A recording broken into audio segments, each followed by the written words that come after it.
30 நாள்ல நீங்க கேட்குற கேள்விக்கு கவர்மெண்ட் உங்களுக்கு பதில் சொல்லணும். அது எப்படின்னு பார்க்கலாமா? RTI right to information act 2005. இந்த ஆக்ட் மூலியமா நீங்க கவர்மெண்ட் கிட்ட கேட்க வேண்டிய கேள்விகளை கேட்கலாம்.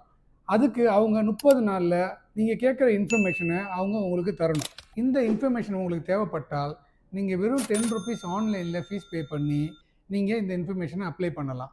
அப்படி இல்லைன்னா நீங்க ஆஃப்லைன்ல பண்ணணும் அப்படின்னா, நீங்க எந்த டிபார்ட்மெண்ட்ல போய் உங்களுக்கு தேவையான இன்ஃபர்மேஷன் கேட்குறீங்களோ, அந்த டிபார்ட்மெண்ட்ல இருக்கிற இன்ஃபர்மேஷன் ஆஃபீசர் கிட்ட நீங்க இத தெரிவிக்கலாம். அதேபோல அண்டர் செக்ஷன் 6 கிளாஸ் 2 ஆர்டிஐ ஆக்ட்ல நம்ம இந்த இன்ஃபர்மேஷன் எதுக்காக கேட்கணுன்றது அவங்களுக்கு ரீசன் சொல்லணும்னு அவசியம் இல்ல. சரி, எந்த மாதிரி விஷயங்கள்லாம் நம்ம கவர்மெண்ட் கிட்ட கொஸ்டின் பண்ணலாம் அப்படின்னு சொன்னா, இப்போ கவர்மெண்ட் ஒரு ப்ராஜெக்ட் பண்ணுது அப்படின்னா, அந்த ப்ராஜெக்ட்டுக்கு ஃபண்ட் எவ்வளோ அலோகேட் பண்ணியிருக்காங்க, எவ்வளோ செலவு பண்ணியிருக்காங்கன்றத நம்ம கேட்கலாம். அடுத்தது ஒரு மருத்துவமனையில மருந்து எவ்வளோ இருக்கு ஸ்டாக்கு, அதோட அவைலபிலிட்டி எவ்வளோ இருக்குன்றத கேட்கலாம்.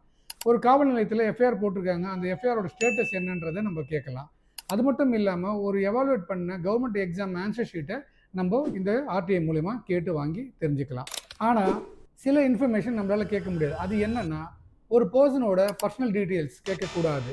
டீட்டெயில் ஆஃப் மிலிட்டரி ஆப்பரேஷன்ஸ் அத பத்தி தெரிஞ்சுக்க கூடாது. கவர்மெண்ட் சில கான்ஃபிடென்ஷியலான சில விஷயங்கள் வச்சிருக்காங்க, அது இன்னும் பப்ளிக் கொண்டு வரல அப்படின்னு சொன்னா, அந்த இன்ஃபர்மேஷன் கேட்க முடியாது.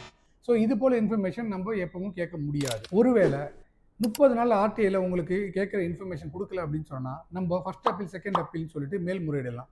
அப்படி பண்ணும்போது ஆக்ஷன் எடுக்காத அதிகாரி மேல ₹25,000 வரைக்கும் இந்த ஆக்ட் மூலியமா பெனால்டி போடுவாங்க.